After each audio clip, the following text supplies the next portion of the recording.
Bagaimana hukumnya apabila seseorang terlambat atau tinggal dalam sholat id? La ilaha illallah. Sholat id pun terlambat. Parah kawannya.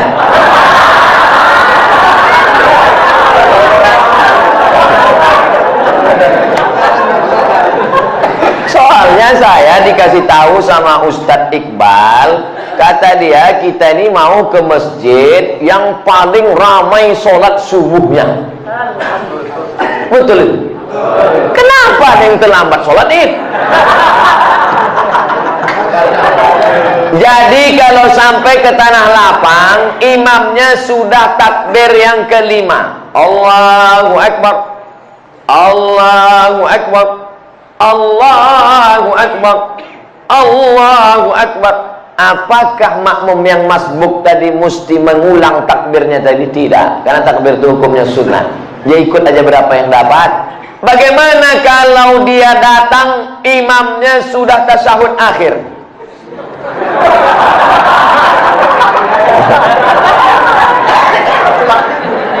Udah hampir terbuka mulut imam. Apa dia? As gitu imam. Ngasuh dia. Maka dia habis salam itu tegak, dibuatnya takbir 7 dengan 5. Sendiri dia. Sampai dia ke tanah lapang itu orang sudah habis. Oh, cemana dia mau sholat Pak Ustadz? Dicarinya tanah lapang lain yang belum sholat. Kau dengar-dengar di mana masih ada yang belum sholat. Kau gaslah ke situ. Ternyata seluruh Medan sudah sholat. Maka dalam kitab Kitab Al-Um Indo Fikih ditulis oleh Imam Muhammad Idris Asy-Syafi'i meninggal tahun 204 Hijrah. Kata Imam Syafi'i dalam Al-Um, boleh sholat sendirian. Tapi mazhab Hambali tak setuju. Mazhab Syafi'i dalam kitab Al-Um boleh sholat sendirian. Bagi yang musafir, kemarin ada yang WA saya, Ustadz, saya pulang kampung naik pesawat, apakah saya nanti sampainya sekitar jam sekian gak ada sholat id lagi? Sholat sendirian menurut pendapat mazhab Syafi'i. Ustadz, saya baru tahu kalau pasangan hidup saya LGBT.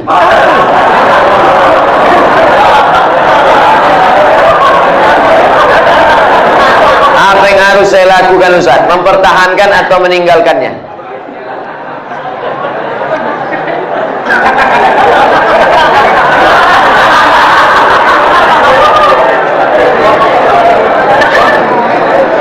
Mungkinkah pertemuan itu di luar kuasa Allah Subhanahu wa ta'ala? Tak mungkin. Maka harus dibaca, ada hikmah di balik ini. Hikmah pertama, sebenarnya Allah memilih engkau karena Allah sedang menguji engkau merubah si LGBT ini. Oleh sebab itu, kau ajak dia, Bang, ini yang laki-laki LGBT ini kan, Bang, kau berubah Bang, berubah. Bisa kau tengok yang laki-laki, kau tengok aja aku.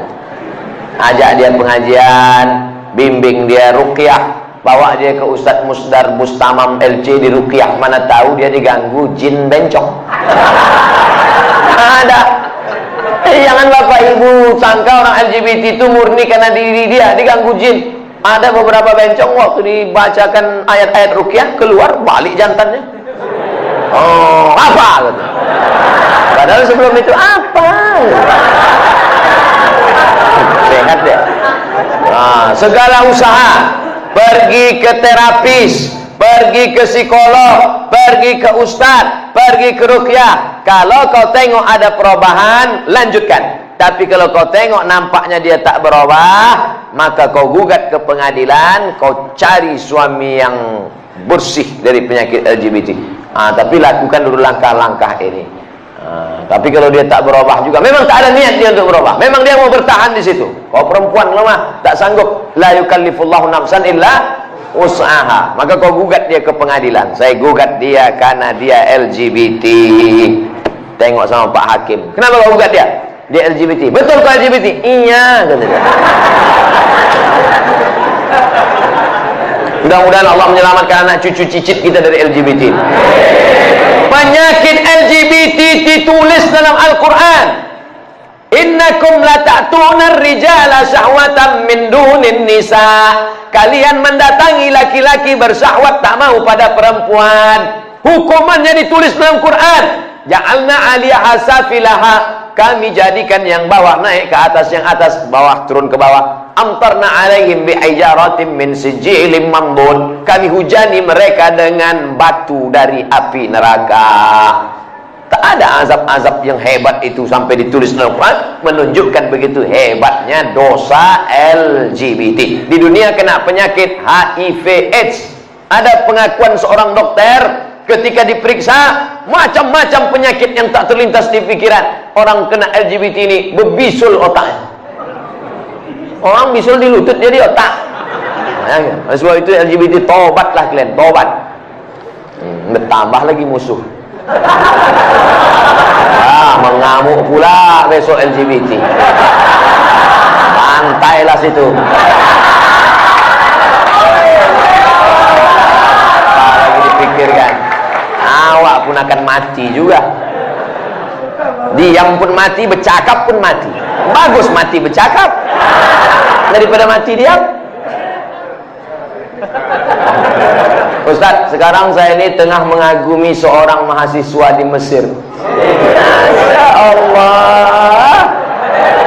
Balik saya muda balik rasanya. Bagaimana cara saya dalam mengistiqomahkan cinta saya dan membuat hatinya tersentuh? Tentunya tidak mengurangi rasa cinta saya kepada Allah, Pak Ustaz. Kau laki-laki apa perempuan?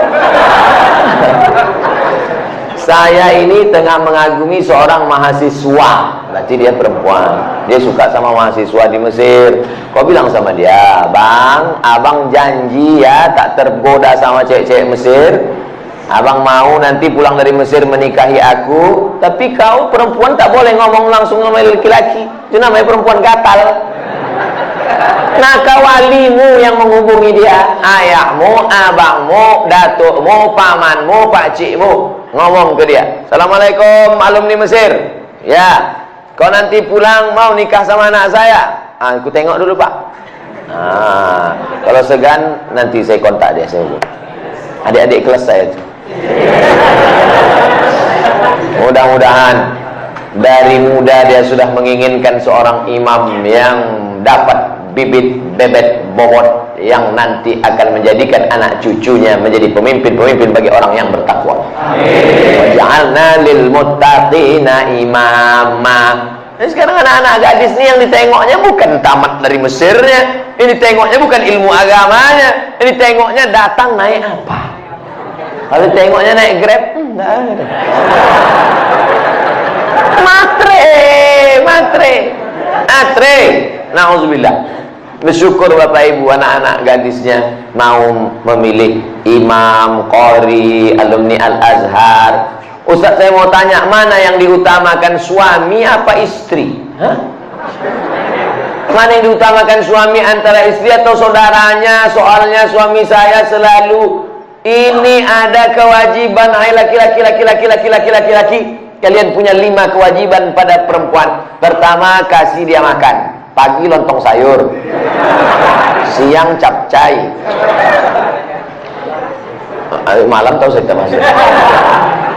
Pertama, kasih dia makan. Yang kedua, kasih dia pakaian. Karena sekarang banyak laki-laki yang tak mengasihi bininya pakaian. Kalian tengoklah di mall-mall, kain belum berjahit dipakai, celana kuyak dipakai. Yang ketiga, kasih dia tempat tinggal yang layak. Yang keempat, kasih dia pendidikan. Aslinya kalian laki-laki yang mendidik istri kalian. Ini namanya idgham, ini namanya qalqalah, ini namanya ikhfa, ini namanya. Aslinya laki-laki yang mendidik istrinya. Tapi karena tak sanggup, maka diajarkan kepada guru mengaji. Makan, pakaian, tempat tinggal, pendidikan, perhatian. Banyak perempuan sekarang pakai tumit sepatu 15 cm. Itu perempuan yang perlu perhatian, tak diperhatikan dia. Itulah ingin diperhatikan orang. Dipakainya tumit sepatu 15 cm. Dia yang makai, kita yang takut. Nengok dia, jatuh. Kalau sudah kau kasih 5 kewajiban, maka gugurlah kewajiban engkau di hadapan Allah Subhanahu wa taala. Itu standarnya. Lebih dari yang 5 itu berarti engkau sudah adil. Gimana laki-laki? Siap memberikan yang 5 tadi? Nah, soleh-soleh semua itu insyaallah. Selamat malam Ustaz. Assalamualaikumnya ada. Menjaga selamat malam. Saya tak mau disebut selamat malam. Iya malam selamat, besok pagi. Apalagi udah kena laporkan nih, ngeri-ngeri juga gitu. Iya, jangan lakukan mancing-mancing. Saya hamba Allah Pak Ustaz. Alhamdulillah, sekarang banyak orang hamba harta, hamba kuasa, hamba setan, hamba hantu. Bagaimana cara menjaga sholat agar lebih khusyuk dan tak malas Pak Ustaz? Itu nampak api kan? Kalau nanti terlintas di hatimu malas sholat, bakar jari sebentar. Berapa lama kau tahan? Boleh. Agak-agak gosong sedikit. Hai tangan, tahan kau masuk neraka nanti tangan. Nama kau nanti nama nerakanya neraka sakor. Masalakakum fi sakor. Kenapa kau masuk dalam neraka sakor? Lam nakum minal musallin, karena tak sholat. Makanya Muhammad Ali kemana-mana bawa mancis. Muhammad Ali petinju, mana-mana bawa mancis. Padahal dia tak merokok. Ditanya orang, kenapa kau bawa mancis? Asal terlintas di otakku mau buat dosa, aku bakar tangan. Wah, kalau mancis tak mempan, obor wah.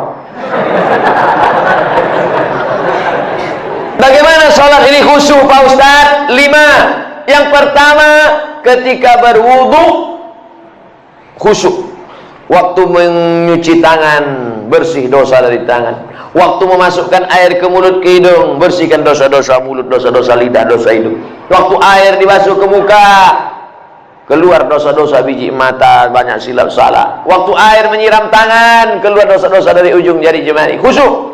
Waktu air mengusap kepala, keluar dosa isi kepala yang kotor sampai ke lubang telinga. Waktu air menyiram kaki, keluar dosa-dosa kaki yang dilangkahkan ke tempat maksiat dan dosa. Makanya ketika berwudu itu jangan bercakap.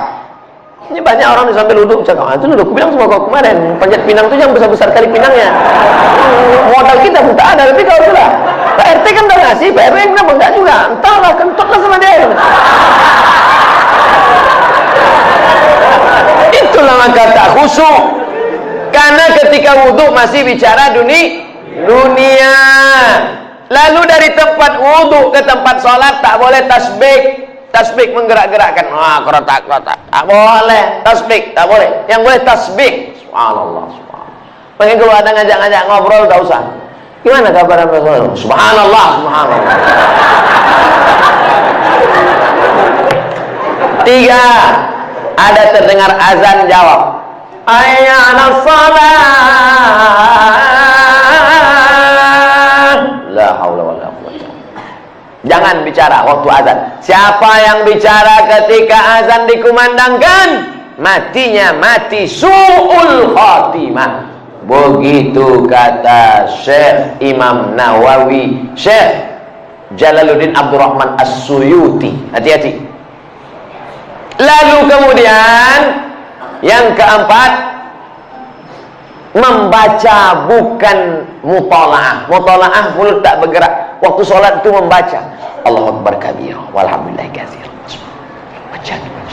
Ini banyak orang sholat mulutnya diam.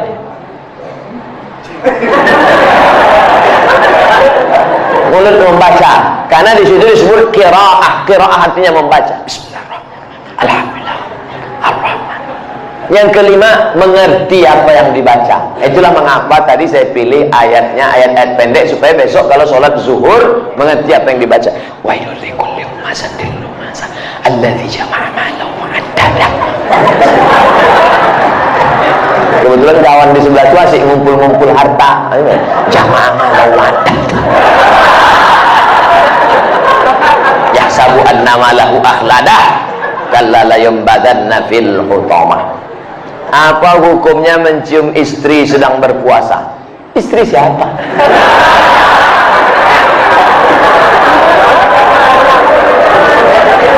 Kalau istri engkau yang kau cium, maka tak batal. Dalilnya Nabi mencium Aisyah. Tapi kalau dia ihtiyat, hati-hati, takut dia tak bisa mengendalikan hawa nafsunya seperti Nabi Muhammad SAW, maka dia ihtiyat, dijaganya. Tapi hukum aslinya tak batal. Tapi kalau sampai memperturutkan hawa nafsu, maka jatuh dalam batal, rusak puasanya. Man lam yada imsakun nafsi, menahan diri, anil mahzurati, dari semua yang terlarang, min tulu'il fajri, dari terbit fajar, ila ghurubi syamsi, sampai tenggelam matahari. Itu definisi puasa.